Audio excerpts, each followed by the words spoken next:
mày với mày một bài cài chứ này hả chị lăng nam đây vậy đi nuôi à mua một thứ mà y ngồi một đường nào nha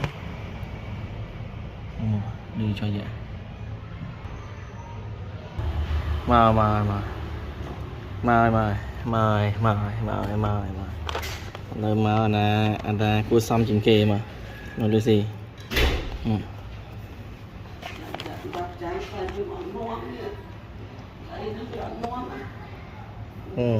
mời mời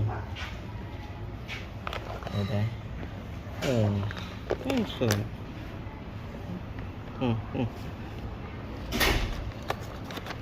đã on rồi đi